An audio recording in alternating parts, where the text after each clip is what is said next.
Welcome to Jerusalem Unplugged, the only podcast dedicated to Jerusalem, its history, and its people. Your host, Roberto Mazza, will bring you guests discussing their relationship with the Holy City. A journey through history, society, feelings, and hopes for the future. Follow the podcast on all social media platforms at Jerusalem Unplugged.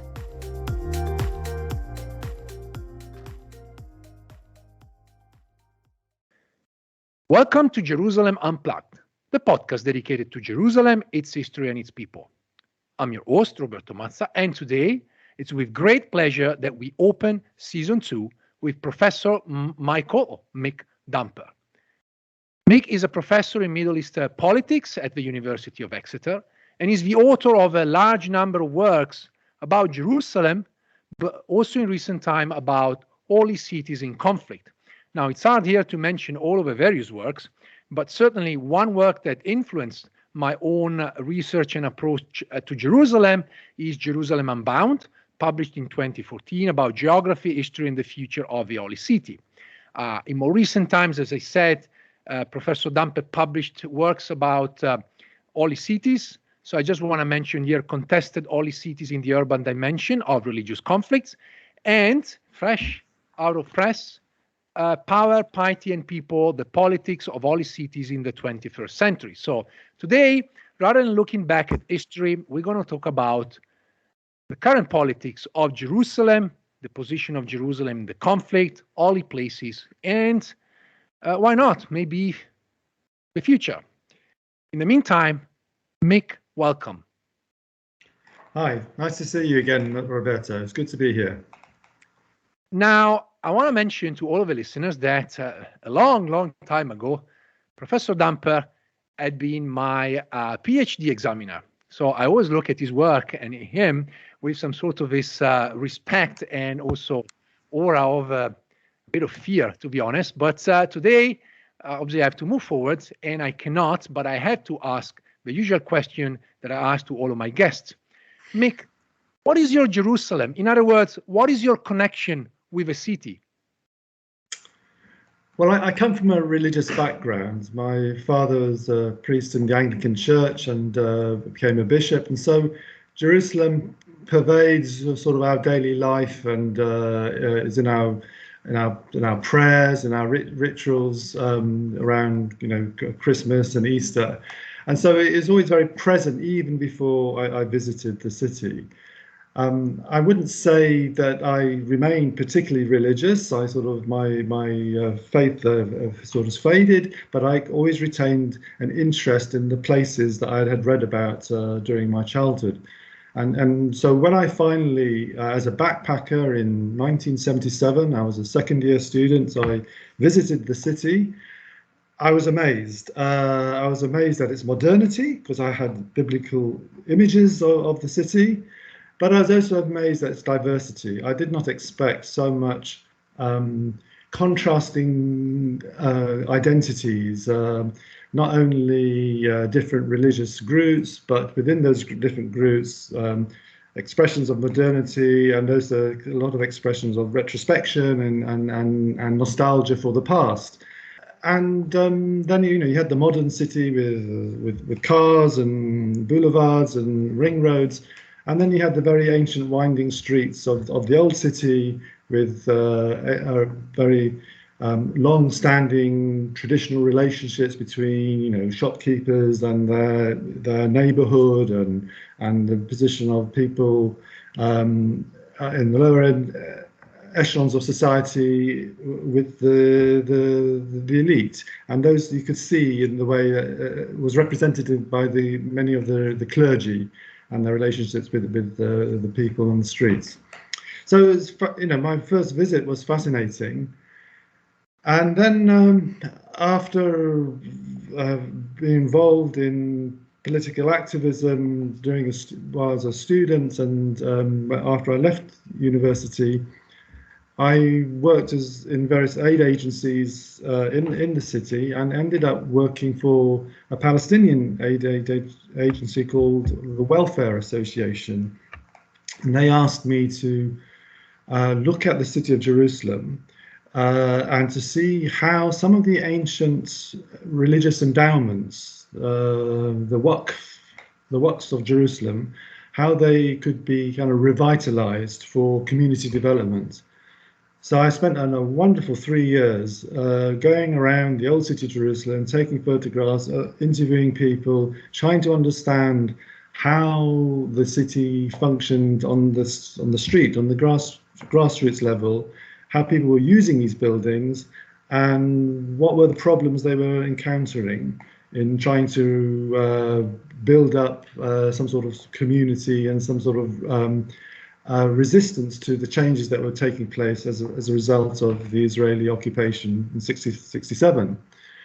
So that then led me to think about PhDs, because I had lots of material, and then after some time I got a PhD and carried on my work on Jerusalem.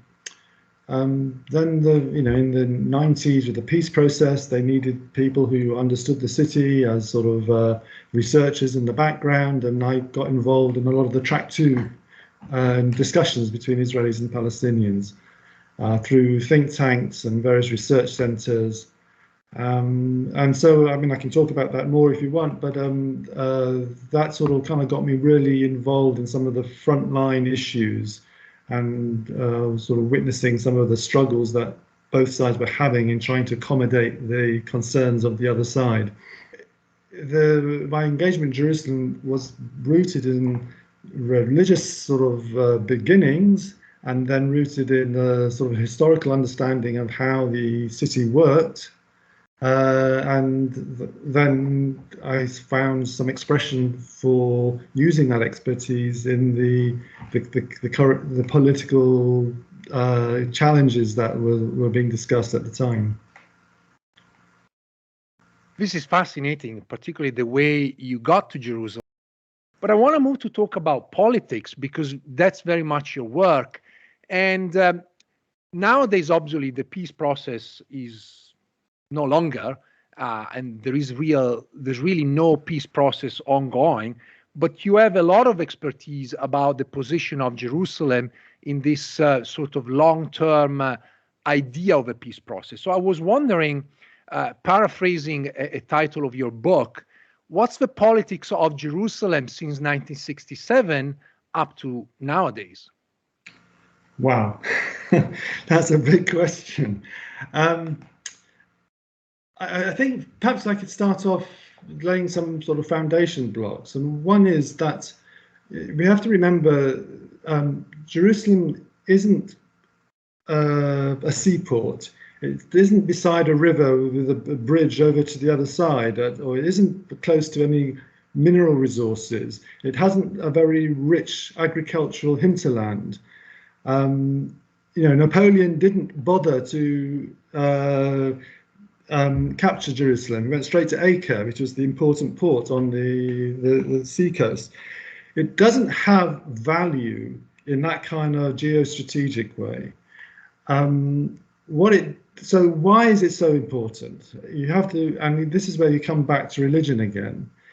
And the important thing to remember, it's not just important to one religion, it's important to 3 religions, and it's important to one of the oldest religions in the world, Judaism, and 2 of the largest religions in the world, Christianity and Islam. And it's important to all 3 at the same time. Currently, has been in the past and also now. It's important in their rituals, in their eschatology. It's important of the symbolic sense of who belongs into the city and who controls the city. And without knowing that, you probably will never understand why Jerusalem is so being fought over and so contested.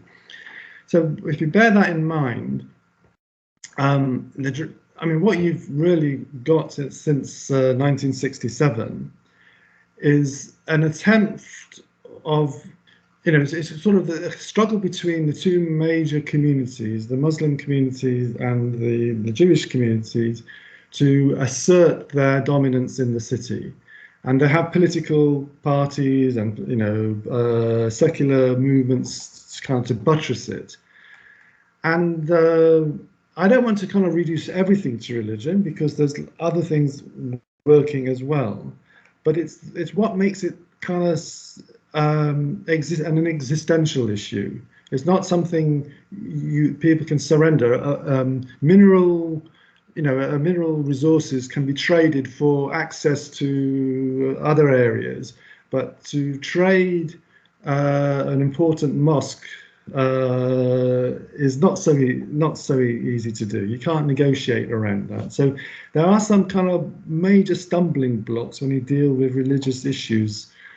And so what we've really got is an attempt by Israel to envelop the city, to absorb it into the Israeli polity. And there's been degrees in which they've done that, sometimes much more assertively, other times in a more cooperative and accommodating way. But certainly since the collapse of the peace negotiations, it's been done much more assertively. The big question really is how come the Palestinians are still managing to hang on despite what is overwhelming military and economic superiority by the Israelis? What's holding them back? Why don't the Israelis just get rid of all the religious leaders and acquire all the property? And it's because these things have very deep roots and very broad roots that spread across the world. And so there's international support for certain positions. And so the Israelis are bumping up against something that's not just the Palestinians, it's the Palestinians plus a hinterland and plus the international community. There's a kind of, it's a big risk for them politically to push too strong. Every now and then there's an opportunity to establish them or consolidate their position more strongly, but it's not that easy for them because of the kind of the depths, the depths in terms of the deep roots, but also the breadth of interest in what's going on in Jerusalem across the globe. It's interesting to see the various layers of this conflict, and the complexity of understanding that religion is important, but this is not a religious conflict.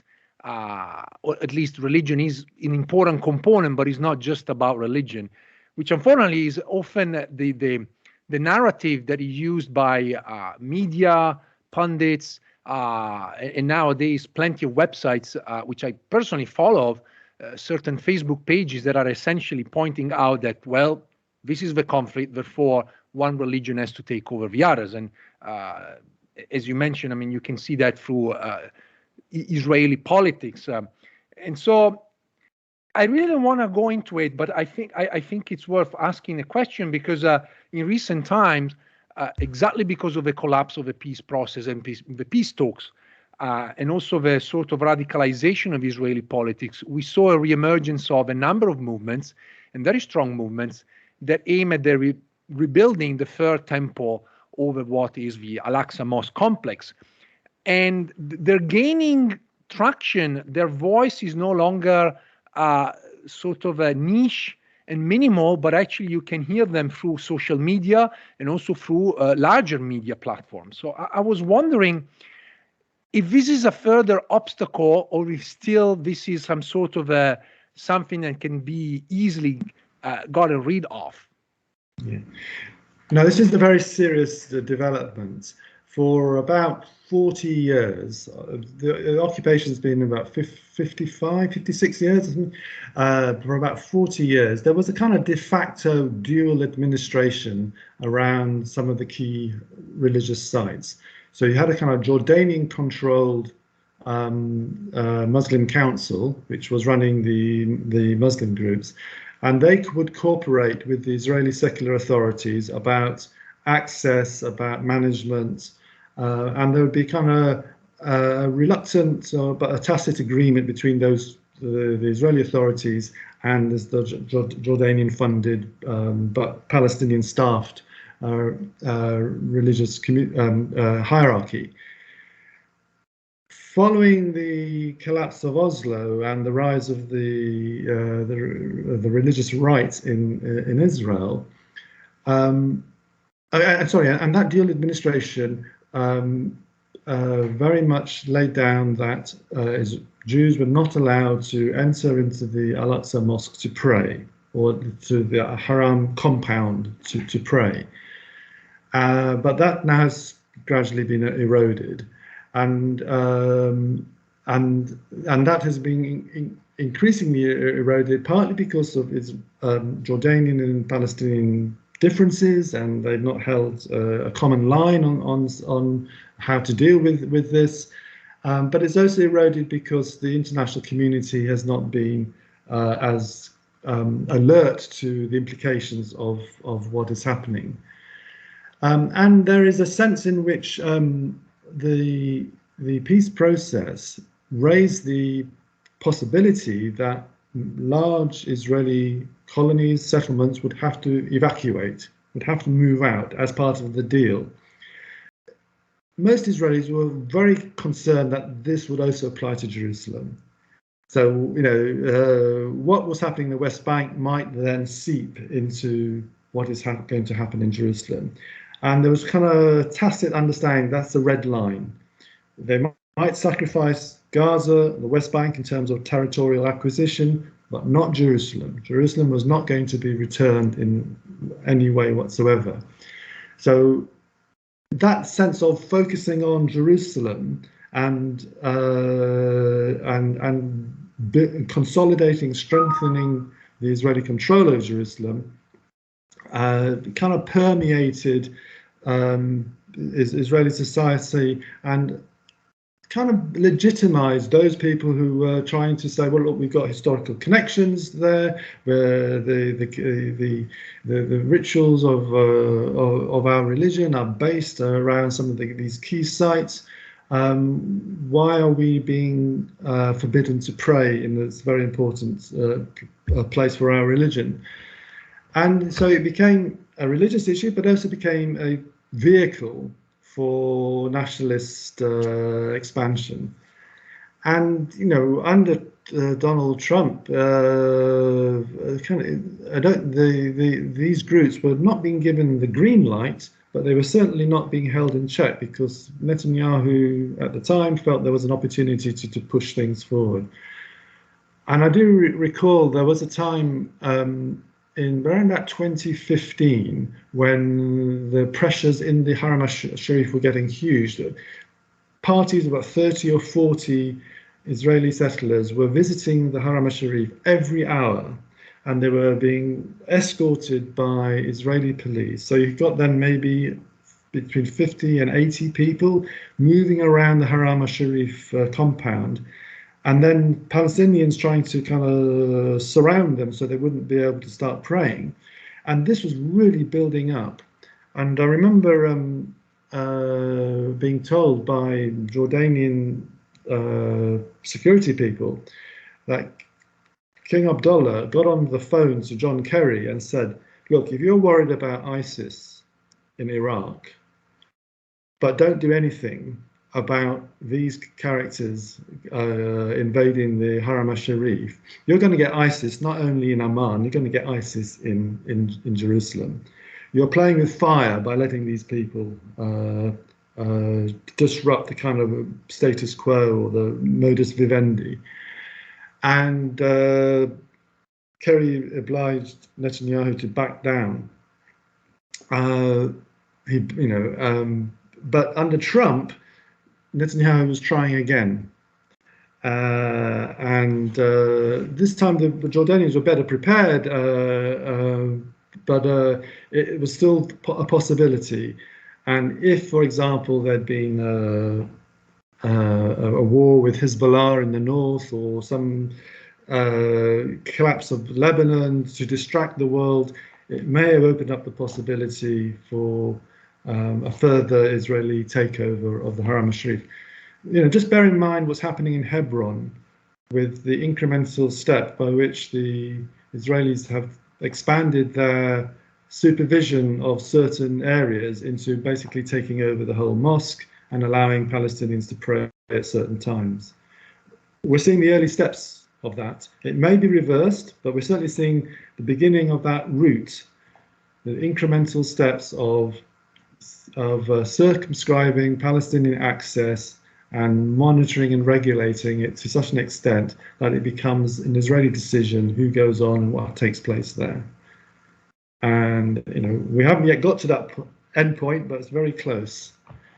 And I think this will be, even for non-religious Palestinians, young Palestinians who are much more interested in TikTok than they are in the Quran, would still be very alarmed by this, because Palestinians don't want to go down in history as the Arabs who surrendered or lost the holy places of Islam.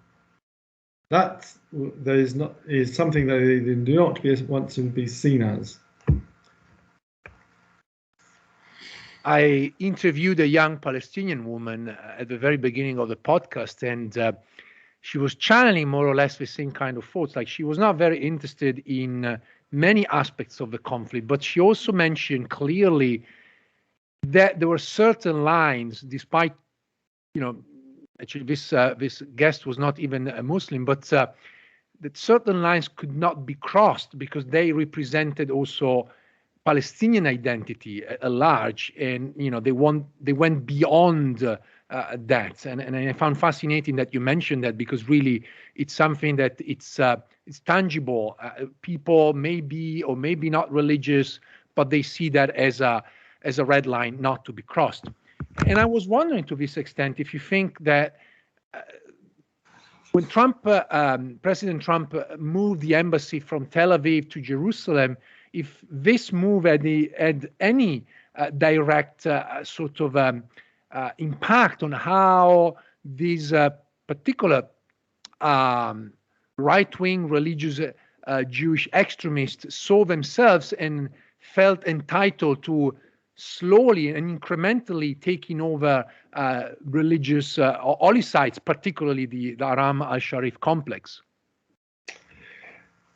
Yeah, I think it's actually slightly mixed. On one hand, it definitely legitimized an expansionist viewpoint, which included the holy sites. It gave, it sort of vindicated Israel's position that, since 1967, Jerusalem is part of Israel in the same way Tel Aviv is. That's their kind of more maximalist position.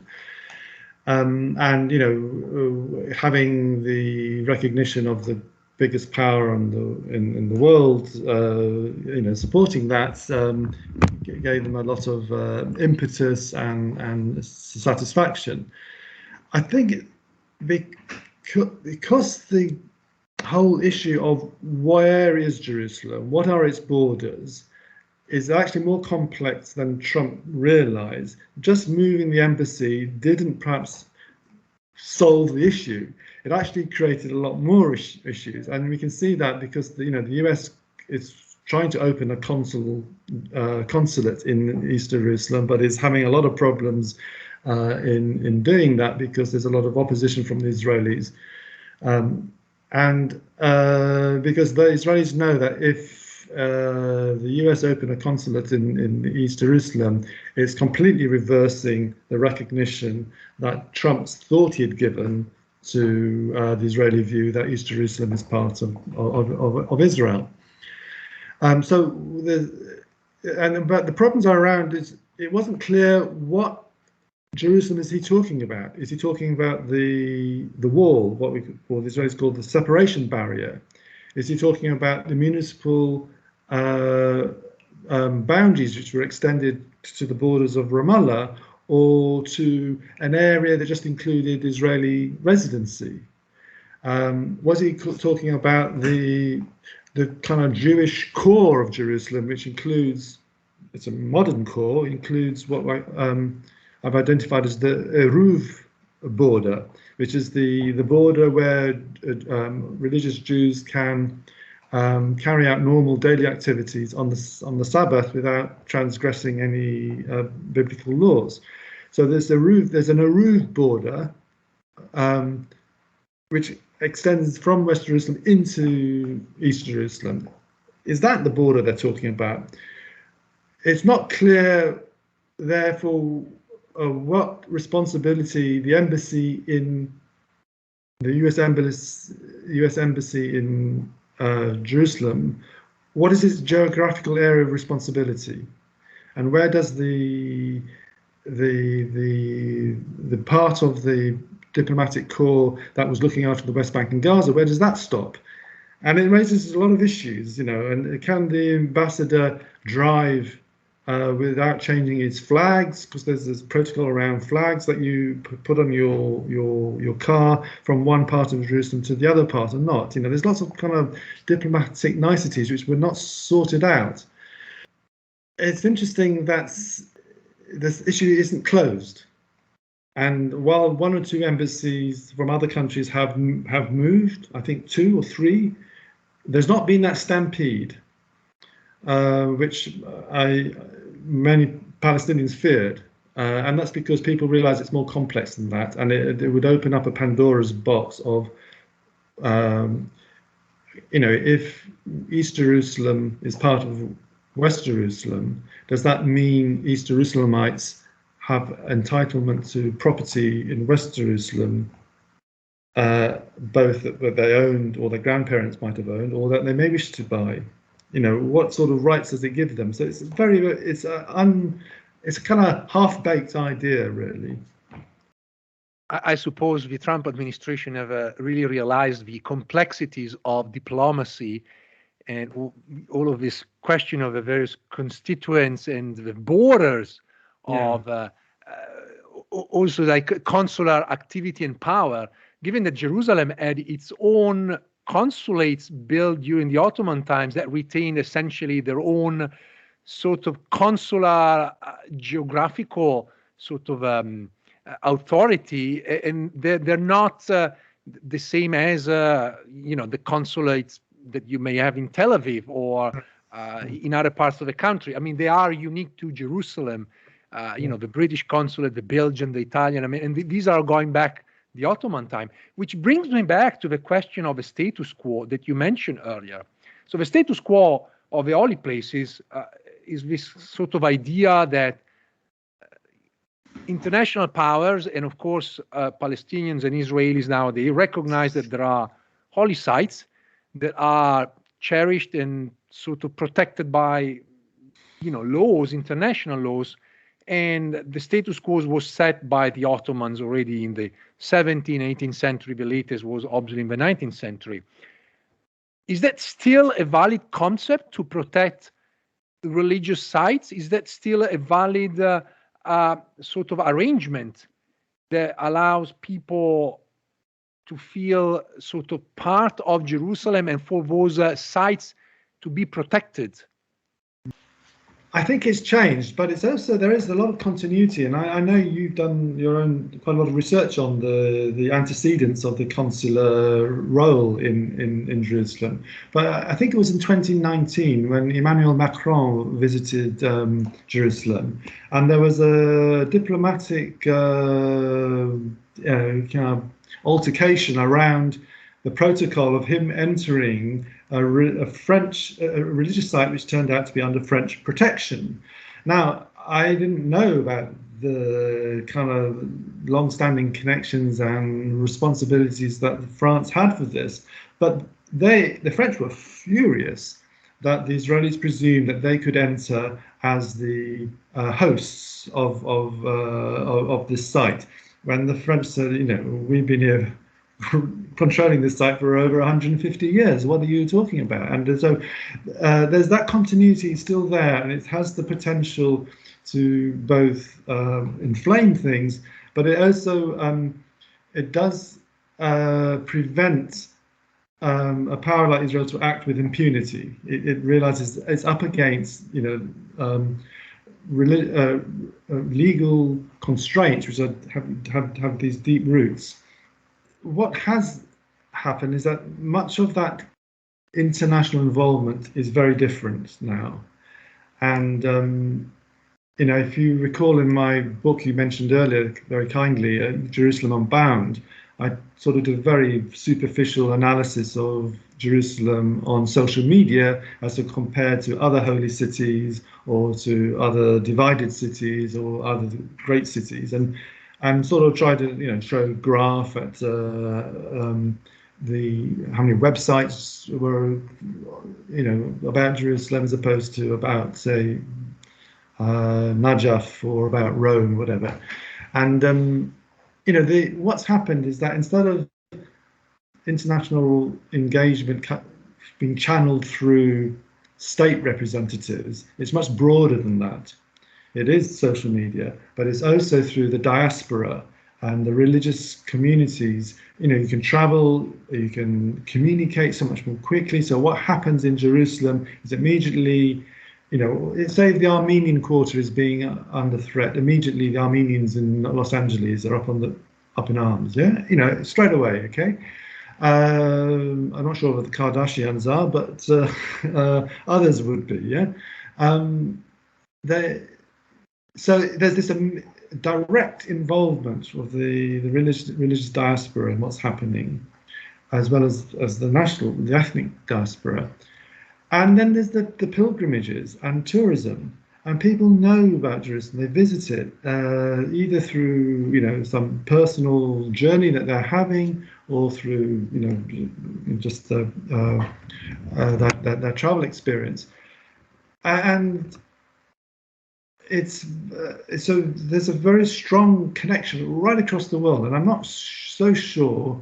It would be interesting to see whether the international visitors to Jerusalem are perhaps greater than other big tourist sites. The kind of the globalized nature of it, from people from South America, from South Africa, from Korea, from North America. I mean, it's very, very comprehensive, the range of people who visit Jerusalem. And again, it's partly the religious aspect of it that brings them there. And I think that's much broader than, Paris, probably the next big tourist thing. I'd be interested to look at a breakdown at the nationalities that come to visit Paris as opposed to the ones that visit Jerusalem. Love this podcast? Support this show through the Acast supporter feature. It's up to you how much you give, and there's no regular commitment. Just hit the link in the show description to support now. You just mentioned something, it made me think about the potential for a sort of a breakthrough in this kind of tourism. Now that Israel has signed agreements with a number of Arab countries, I wonder if these Arab countries may actually impact, with their presence, sort of not just, idea of peace talks, but also the city, the fact that one day when COVID-19 will be over, we may actually have Emiratis or Qatari or more Moroccans and others visiting the city. I wonder if this may have an impact on sort of the balance of relations in the city. That's a very good point. At the moment, there isn't this sort of flood of Gulf Arab states visitors. And this whole trend of greater connections between Israel and the Gulf Arab states is really a sign of the weakness of the Palestinian leadership and their inability to kind of keep the Arab states mobilized and close, keep them to adhering to the various resolutions that the Arab League has passed on this. So it's a sign of Palestinian weakness in the broader Arab community. People who try to look at things more positively will say, well, look, surely this interaction between Arabs and Israeli Jews is a good thing. And I think, on a superficial level, anything that keeps the dialogue going is a good. But I think it's also a little bit naive because, but it is very clear that without international support, the line that the Palestinians are wishing to hold in Jerusalem will be eroded. And if the Arab states are going to erode that line, then you'll get Indonesia and Southeast Asia eroding it as well, and that will sort of lead to a kind of domino effect, and the Palestinians may end up in a situation where East Jerusalem becomes like Jaffa in Tel Aviv, an Arab cultural ghetto within a larger Israeli city, and it's not going to happen yet. And I think there's what we've seen around the demonstrations around that particular quarter. I don't know if your listeners will know about it, Sheikh Jarrah. There's been a very dramatic pushback, and if you go to Sheikh Jarrah now, instead of seeing quiet suburb, is actually a war zone with checkpoints and patrols and armored cars, and it's not at all the peaceful kind of city that you would imagine. It is a frontier. The frontier is being re-established. So there's many. It's not easy to see at this moment what the main trends are, because there's many currents flowing, and some of them are with building up to a general direction, but others are going against each other and creating a kind of just turbulence, and we don't quite know what's really going to happen in the next. I can't really characterize the current situation easily because it's very mixed. I guess there was a point in time where it was possible to speculate about the future given the context, but nowadays things are moving so rapidly, and there's so many different interactions happening, not just quickly, but also surprisingly. Again, signing agreements between Israel and the Gulf was not really a big surprise, but it happened so fast that obviously it reshuffled, various ideas, and also the Palestinians themselves found themselves in a position of, isolations vis-a-vis Israel and their ideas about Sheikh Jarrah and obviously the Palestine in general. But I wanted to ask you something about borders, because we talked about it earlier, and Sheikh Jarrah essentially does represent this idea of internal borders within Jerusalem, invisible. So I remember in your book, Jerusalem Unbound, where I think was, finally someone talked about, well, there are borders in Jerusalem, hard, soft borders. And I remember you also had this idea of scattered borders, like around religious sites and religious communities. So I was wondering if you can give us a sense of what these borders are and how people engage and interpret these different borders within Jerusalem. I have to be clear that the very last few years, I'm not so familiar with some of the changes, and my views on this are still slightly based on research I carried out in the 2000s. But what I mean by this is that you clearly got residential borders. You've got the Israeli settlements or the colonies, and you've got the Palestinian neighborhoods in East Jerusalem. And those are areas which, at times of tension, become very clear and polarized. In times of calmness, they're a bit more blurred and more porous, and people travel and they use the parks and the shops and the post office in either side without much worry. But as soon as there's some tension, you get then informal checkpoints appearing, and people kind of keeping an eye on who's going in and out of those areas. That's the very basic internal border.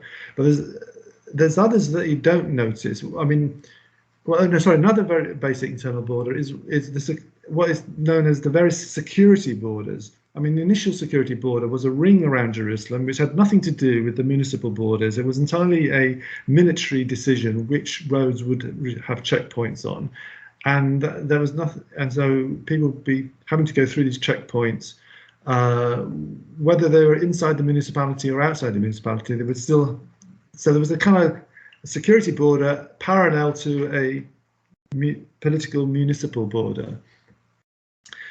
But the other kind of borders, for example, there's a kind of education border which you don't see. So in schools, in Palestinian schools in East Jerusalem, have the same curriculum as Palestinians in Gaza or in the West Bank. There's some tweaks, and there have been more tweaks since I did this research, which would need updating, but the basic curriculum is the same, and in many cases it's exactly the same textbooks, and they just stamp the Jerusalem municipality stamp on top of the textbook.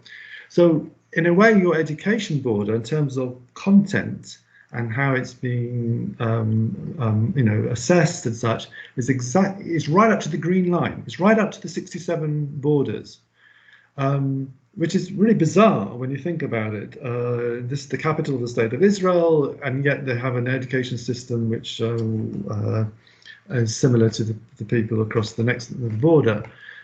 Palestinians have the right, East Jerusalem Palestinians have the right to vote in Palestinian national elections. So in the heart of the Israeli capital, you have 1/3 of the population with the right to vote. Not all of them are allowed to exercise that right, but they have that right, and that is a right enshrined within an agreement between Israel and the Palestinians and the PLO.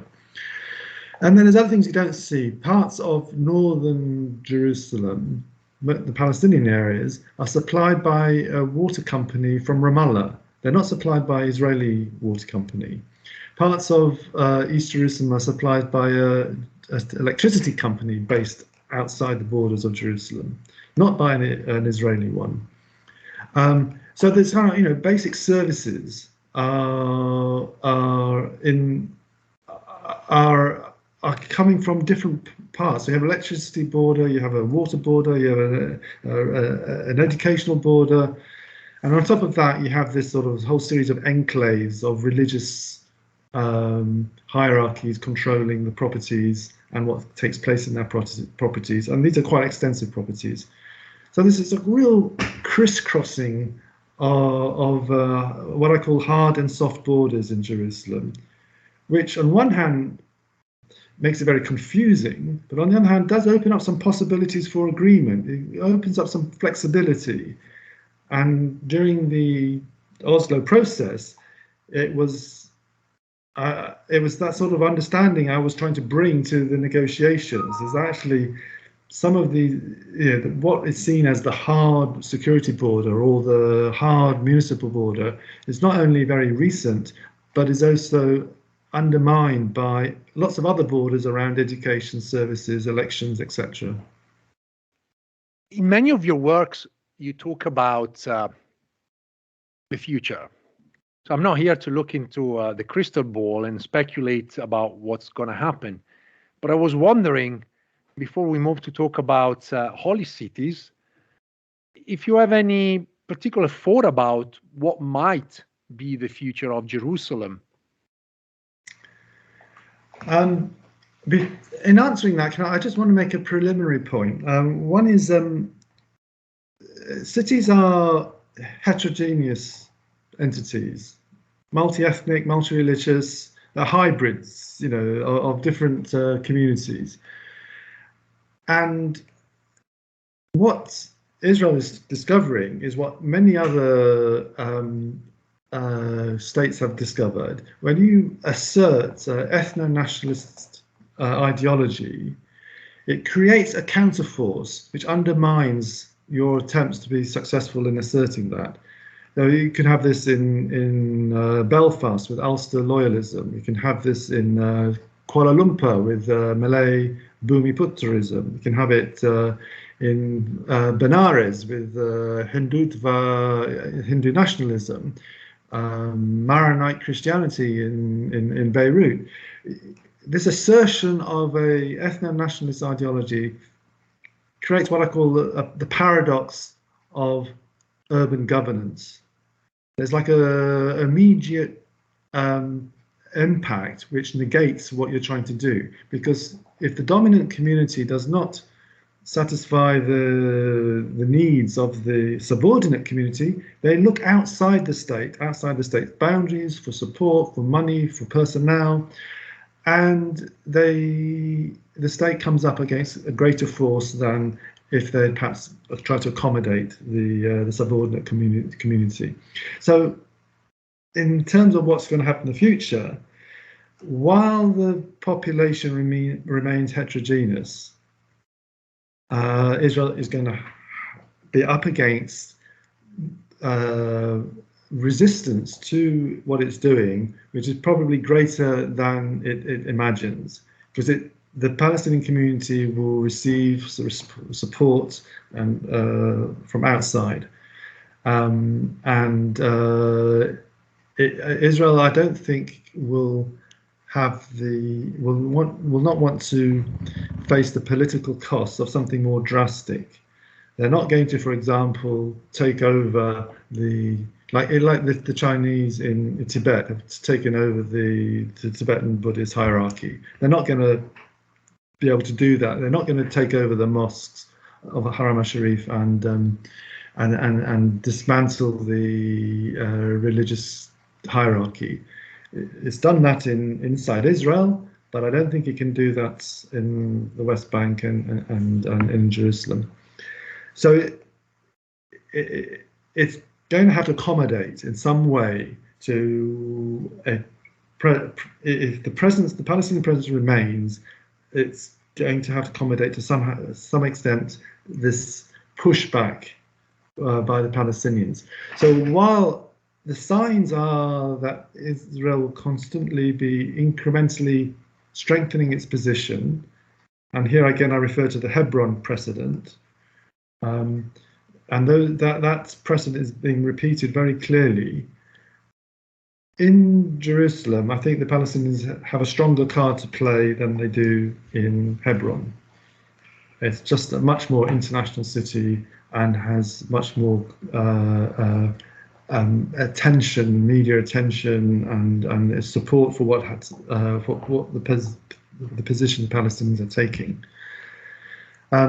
So that's kind of the general picture. In terms of what's going to happen next, I'm not very good at making these specific predictions. Okay, but I would imagine, unless there is a drastic change in the balance of power, by which I mean Israel either faces an economic collapse or a military defeat, only that scale, I think we're going to see very much this sort of gradual erosion of the Palestinian position, but not a complete obliteration of the Palestinian position.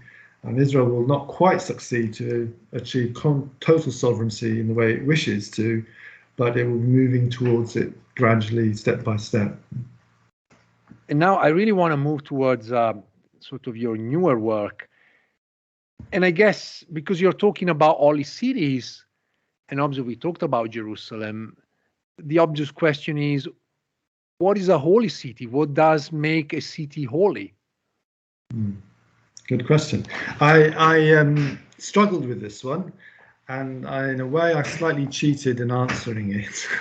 There isn't a UN committee that decides, on what a holy city is. If you count the number of holy places in a city, well, that doesn't tell you so much, because you go through, is it per capita or is it by geographical area? How do you make those kind of calculations? And some cities perhaps were holy in the past and are less holy now, but like Salt Lake City, the Mormons, is that a holy city? And you've got an issue of modernity, and how is holiness expressed in a modern environment? We tend to associate it with ancient buildings and long-standing rituals. So you're absolutely right. So what I did, I kind of cheated by saying, look, if you have any definition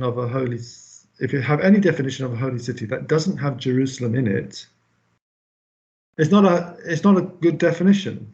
Jerusalem's got to be in there somewhere, at the foundation of it, because it's so clearly a holy city.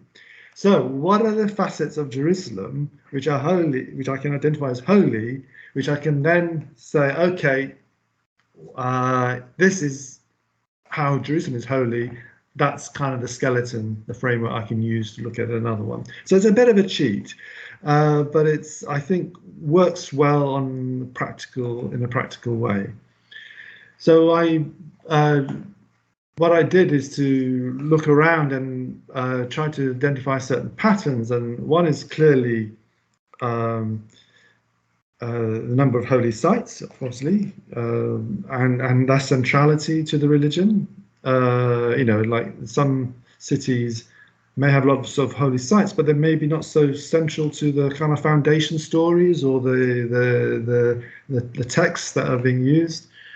So, for example, in Georgetown, Penang, there's a very large, the largest sleeping Buddha statue in Southeast Asia, but it's not where the Buddha sat under the Bodhi tree and first was enlightened. It's not got that kind of centrality to it. So anyway, so a number of holy sites, then a long-established religious hierarchy. I think that's important. I think, and I mean over the centuries. So you've got a kind of subculture of religious rituals and connections and the responsibilities and an aura and a legitimacy that has been established over many decades and centuries. The third one would be independent sources of finance through endowments, donations, tickets for entries. So like Cordoba, the cathedral in Cordoba, which is actually a mosque as well. The diocese of Cordoba are raking in millions in euros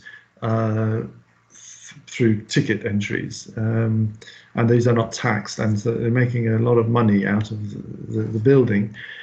And so that kind of thing gives them a lot of independence. They don't rely on the state for all their funding. And then the fourth one would be kind of the international connections that you get through education and most important, pilgrimage. People coming from all parts of the world.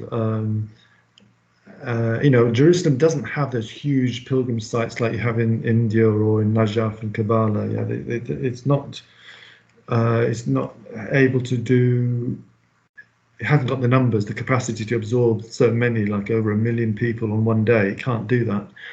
But it certainly has throughout the year constant streams of pilgrims. And this seems a very important link to the city, to people's daily lives back at home. So I would regard those four as the kind of foundation stones of what is a holy city. Other cities have other specific features that you can add to that. And Jerusalem has other, specific ones to do with the crucifixion, to do with the Wailing Wall, and etc. But the kind of trying to abstract those things into kind of four rough principles or four factors helps me then to turn elsewhere and say, well, has this city got these four? Oh, it has these four, and maybe a couple of other things as well. So this is what I did. I was, because of the collapse of the peace process and all the discussions around shared holy sites and such, I thought, well, look, let's see how other cities have coped with conflict. Is there something intrinsic about the problems of Jerusalem, or are there some problems that it shares with other cities? And I examined quite a number of cities in general, and then I narrowed it down to 4 or 5 to kind of go in depth. And that one was in Cordoba in southern Spain, because here's a mosque that was converted to a cathedral, and there are attempts to pray in the mosque now, and so that kind of reflects lots of North Africa's southern Spain tensions. And then I looked at Benares or Varanasi, which is the city of Shiva, one of the holiest places in Hinduism, and yet 30% of the population are Muslim, and they are embedded in the silk weaving industry, and therefore a crucial part of the economy of the city. And there's a kind of accommodation between a highly important city in terms of Hinduism, but a very strong economic case for accommodating the Muslim community. And then I looked into Lhasa in Tibet. And that was very interesting in terms of parallels to Jerusalem, because here is like a city under occupation from the Tibetan point of view. And how has the religion fared in the city as a result of total Chinese dominance, the Communist Party dominance there? What elements what areas of autonomy are there in terms of religious practice, and how it affects the people on the streets? And that was really very interesting. And my fifth comparison was actually a city which seemed to manage to cope with the conflicts, and that was Georgetown in Malaysia. Georgetown here you've got at least 22 different religions crammed together on a very small island, with feast days on every other day. There's some road that is blocked because of a procession or a festival taking place, and you have different ethnicities, and even within different religions, different ethnicities, and it's a bewildering, complex society, and yet they manage somehow to do it. And that threw up some thoughts about how cities don't have these demographic binaries. They don't have Palestinian, Israeli, Jew as a binary, but actually have a much more complex ethnic mix. Maybe do not create those sort of tensions around religious symbolism. That's been diluted. The expression of your ethnicity has been diluted, and through the different religions that are available. And there's a lot of issues. I mean, I haven't got time now, but I look into property ownership, economic interdependence between the different religious communities, the role of the external actors, whether it's the UN or a neighboring state, to see how they feed into these religious tensions.